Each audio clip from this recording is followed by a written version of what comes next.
Hi friends, നൗറാസ് food കോർട്ടിൻ്റെ പുതിയൊരു വീഡിയോയിലേക്ക് എല്ലാവർക്കും സ്വാഗതം. ഇന്ന് നമ്മൾ വ്യത്യസ്തമായ രീതിയിലുള്ള ഒരു മുട്ട റോസ്റ്റാണ് പരിചയപ്പെടാൻ പോകുന്നത്. 10 മിനിറ്റ് കൊണ്ട് തന്നെ നമുക്ക് റോസ്റ്റ് തയ്യാറാക്കിയെടുക്കാം.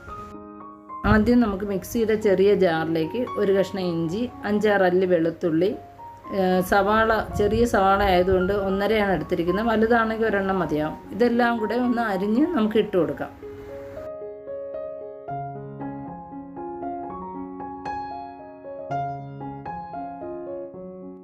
ഇനി ഇതിലേക്ക് 2 ടേബിൾ സ്പൂൺ പുളിയില്ലാത്ത തൈരും കൂടി നമുക്ക് ചേർത്ത് നന്നായിട്ടൊന്ന് അരച്ചെടുക്കാം.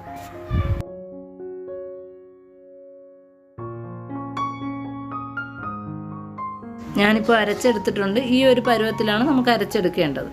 ഇനി നമുക്കൊരു പാനിലേക്ക് ആവശ്യമുള്ള ഓയിൽ ഒഴിച്ച് ചൂടാക്കിയെടുക്കാം. അതിലേക്ക് 1 ടീസ്പൂൺ പെരിഞ്ചീരകം ഇട്ട് ഒന്ന് ചെറുതായിട്ടൊന്ന് പൊട്ടി വരുമ്പോഴേക്ക് നമുക്കതിലേക്ക് ഒരു ചെറിയ കഷ്ണം പട്ടയും 2 ഗ്രാമ്പുവും 2-3 ഏലക്കയും കൂടി പൊട്ടിച്ചിട്ട് കൊടുക്കാം.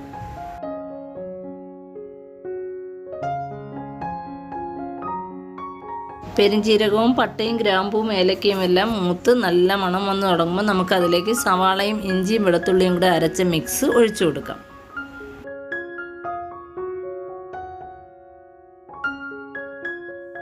നന്നായിട്ടൊന്ന് ഇളക്കിയതിന് ശേഷം നമുക്കിതിലേക്ക് ആവശ്യമുള്ള ഉപ്പും കൂടി ആഡ് ചെയ്ത് ഒന്ന് നല്ലതുപോലെ ഇളക്കി മൂടി വെച്ച് മീഡിയം ഫ്ലെയിമിൽ ഒരു 2 മിനിറ്റ് നേരം വേവിക്കണം.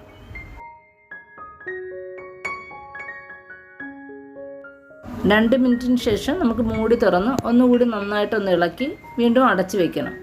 നമുക്ക് ഈ വെള്ളമെല്ലാം നല്ലതുപോലെ ഡ്രൈ ആവണം. അതുവരെയാണ് നമ്മളിത് കുക്ക് ചെയ്യേണ്ടത്.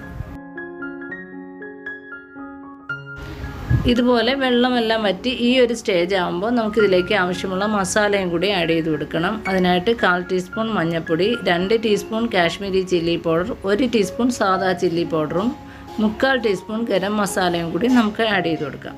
പൊടികൾ ആഡ് ചെയ്യുന്ന സമയത്ത് ഫ്ലെയിം നന്നായിട്ട് കുറച്ച് വയ്ക്കുക.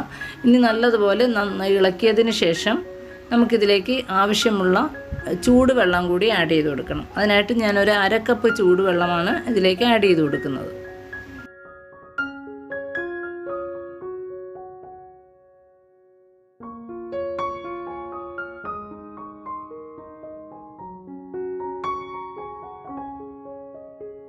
വെള്ളം ഒഴിച്ച് നന്നായിട്ടൊന്ന് ഇളക്കി യോജിപ്പിച്ച് നമ്മുടെ പൊടികളുടെ പച്ചമണമൊക്കെ ഒന്ന് മാറി വരുമ്പോൾ നമുക്കിതിലേക്ക് പുഴുങ്ങി വെച്ചിരിക്കുന്ന മുട്ടയും കൂടെ ആഡ് ചെയ്ത് കൊടുക്കാം.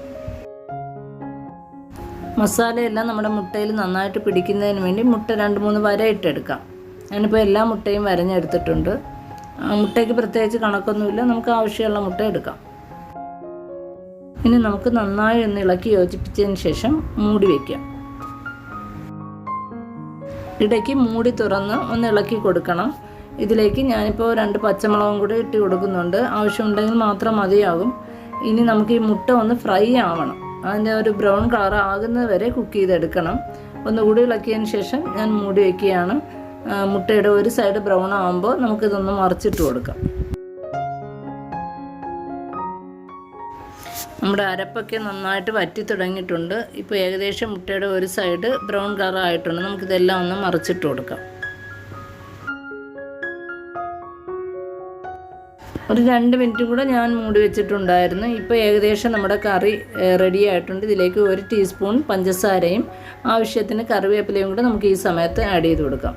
നമ്മുടെ കറിയെല്ലാം വറ്റി ആ എണ്ണയെല്ലാം മുകളിൽ തെളിഞ്ഞ് നിൽക്കുന്നതാണ് ഈ കറിയുടെ ഒരു പരുവം.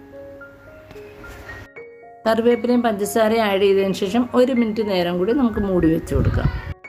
അങ്ങനെ നമ്മുടെ വ്യത്യസ്തമായ രീതിയിലുള്ള അടിപൊളി മുട്ട റോസ്റ്റ് ഇവിടെ റെഡി ആയിട്ടുണ്ട്. എല്ലാവർക്കും ഇഷ്ടപ്പെടും. വളരെ സിമ്പിളായ നല്ലൊരു റെസിപ്പിയാണിത്.